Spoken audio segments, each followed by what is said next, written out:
Bapak Asep Tamam, salah seorang tokoh pemikir dari kota Tasikmalaya yang cukup sering menjadi seorang pengamat baik itu tingkat Tasikmalaya maupun tingkat nasional. Saya Muhammad Hasan Sidi, kalau keanggotaan Karang Taruna dari Kecamatan Kawalu.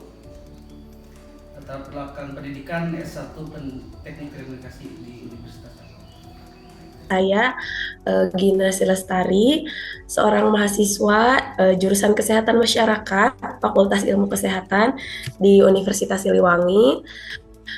Saya aktif mengikuti organisasi Badan Eksekutif Mahasiswa. Kalau mendengar kata kebangsaan, apa hal pertama yang terlintas di pikiran Anda? Rasa cinta terhadap suatu bangsa.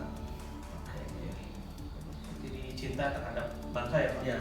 Apa arti menjadi warga negara Indonesia bagi Teh Gina?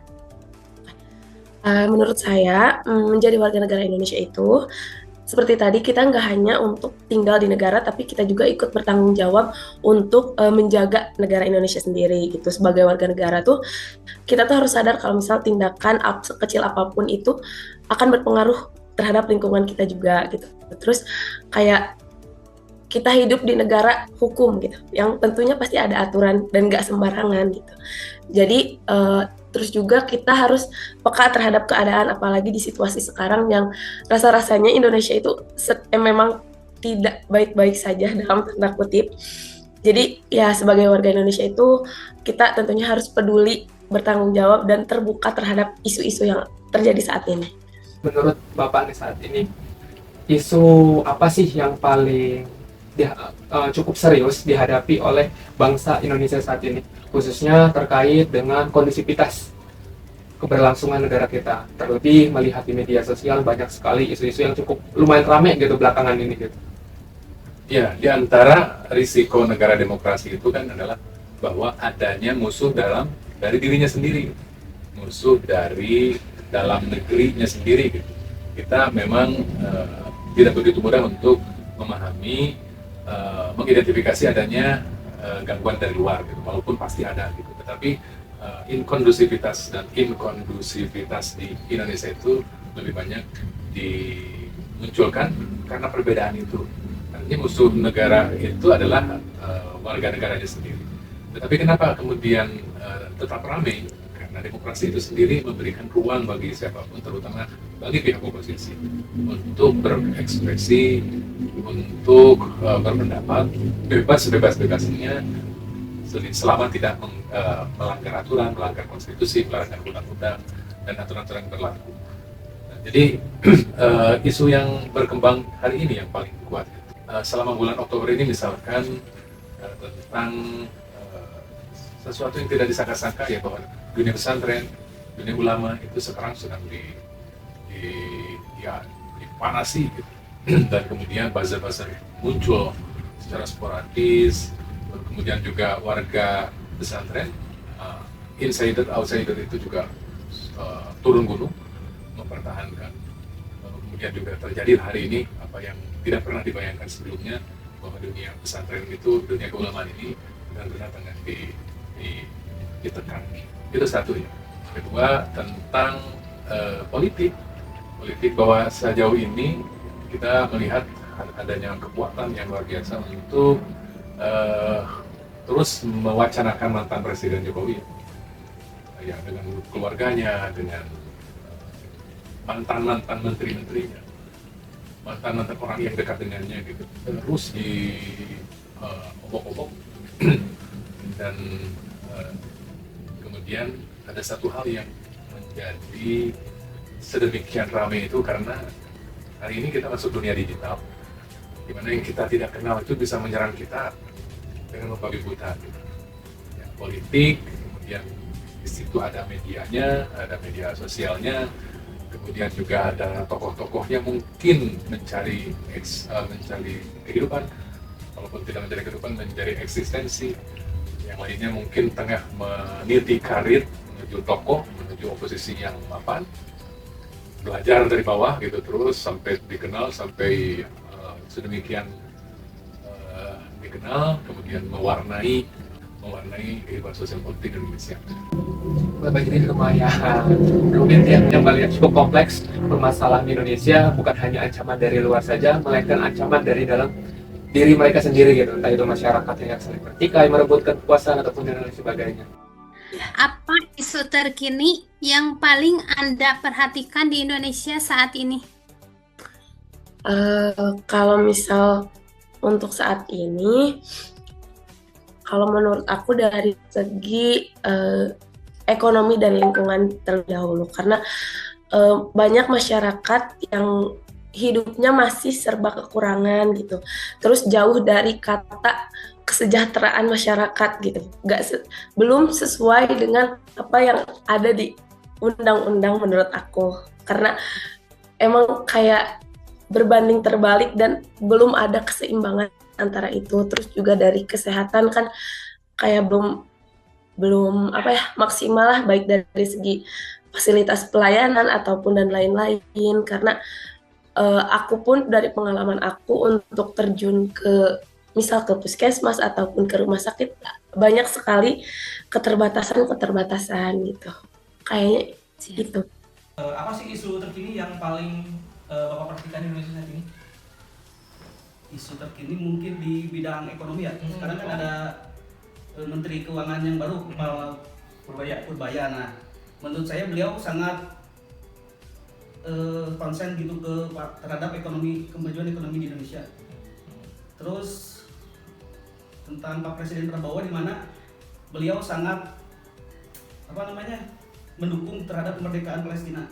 Terbukti di pidatonya beliau kemarin yang membara dalam membela kemerdekaan Palestina. Berarti bisa menghitungkan apa sikap radikalisme ya? Nah, ya. Jadi radikalisme di Indonesia bisa dicegah. Nah, benar. Dari mulai menteri-menterinya, ASN. Oh, sangat banyak koruptor sekarang yang OTT sama KPK ditangkap. Bapak melihat kondisi dalam Indonesia dalam 10 tahun ke depan nih gimana kira-kira?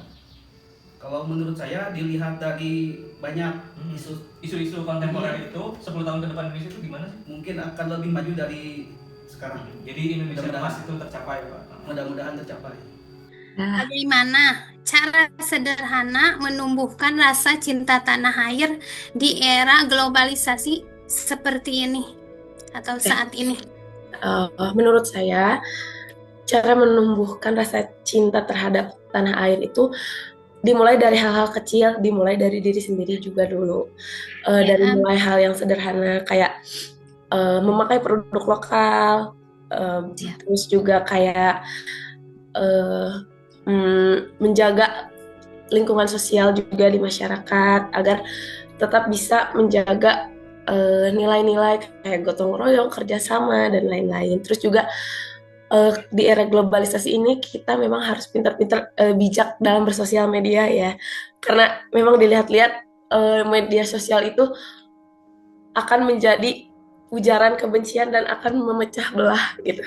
Lihat kondisi negara kita saat ini, menurut Bapak bagaimana sih kondisi Indonesia selama 10 tahun ke depan? Apakah masih optimis atau pesimis gitu? Bagaimana 10 tahun ke depan?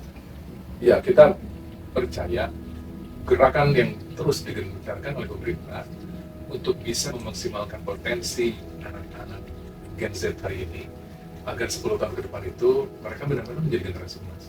Sudah, saya sebagai penggerak literasi misalnya, yang saya khawatirkan justru adalah mahasiswa. Mahasiswa itu tidak diberi sistem oleh pihak lembaga untuk seperti anak-anak SD, SMP, SMA. SD, SMP, SMA masih diberlakukan misalkan kewajiban literasi. Mereka harus membaca buku dalam sehari berapa menit, berapa 1/4 jam. Mereka juga diarahkan terus tanpa disadari oleh para siswa. Mereka tengah diantarkan menuju generasi emas itu. Nah, masalahnya adalah ketika mereka berada di luar rumah, di luar sekolah, gitu. Apakah kemudian mereka berada dalam hal yang menggembirakan, memberi harapan, atau menyedihkan dan mengancam masa depan mereka? Ya, mari semuanya untuk menjaga generasi muda hari ini, generasi Z hari ini, sehingga 10 tahun ke depan itu mereka benar-benar optimis, memberi harapan tentang Indonesia masa depan. Kemudian Pak, peran kami kan ini kami calon aparatur sipil negara. Menurut Bapak nih, kira-kira apa sih, ada nggak sih nasihat yang mungkin ingin Bapak sampaikan kepada aparatur sipil negara yang ditugaskan sebagai garda terdepan untuk menjaga kestabilan dan juga kondusivitas masyarakat di sekitarnya? Ya, Indonesia harus maju. Indonesia harus bersaing dan kemudian menikung. Dan sumber dayanya sebetulnya kita tidak kalah. Kita memiliki sumber daya alam, sumber daya manusia yang sebetulnya tidak kalah.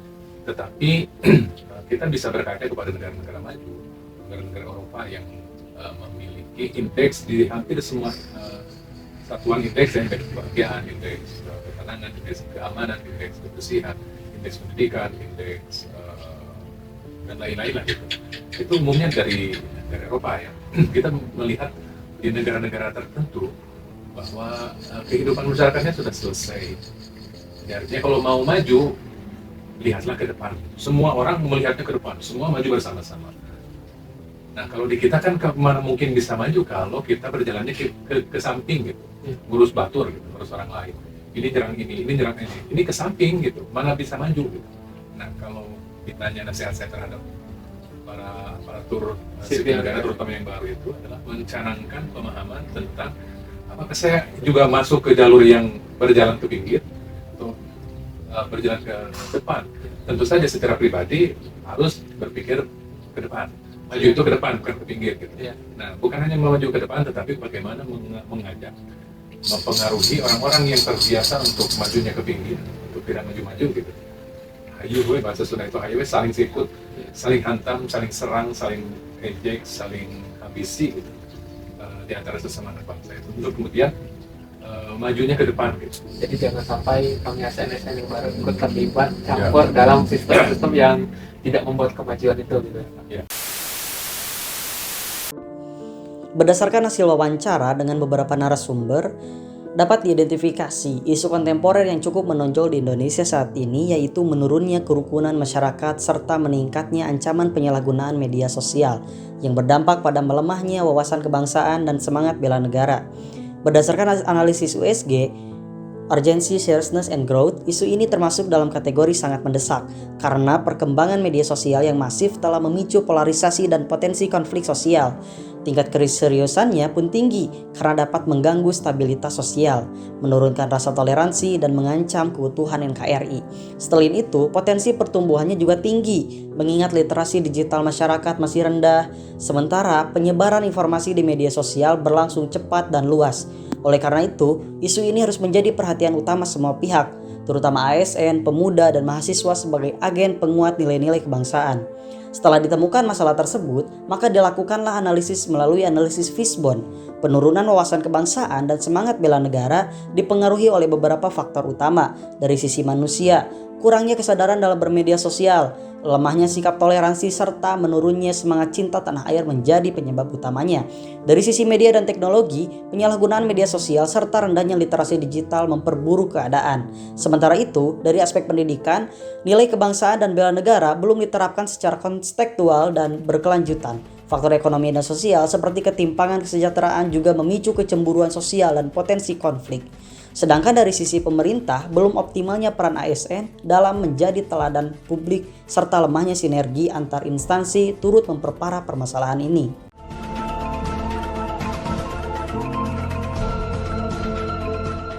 Setelah menyimak dialog bersama 3 narasumber sebelumnya, maka dapat saya simpulkan bahwa isu menurunnya kerukunan masyarakat dan penyalahgunaan media sosial saat ini menjadi tantangan serius bagi persatuan bangsa. Penyebaran hoaks, ujaran kebencian, dan intoleransi dapat membuat nilai-nilai kebangsaan serta nilai semangat bela negara menjadi memudar.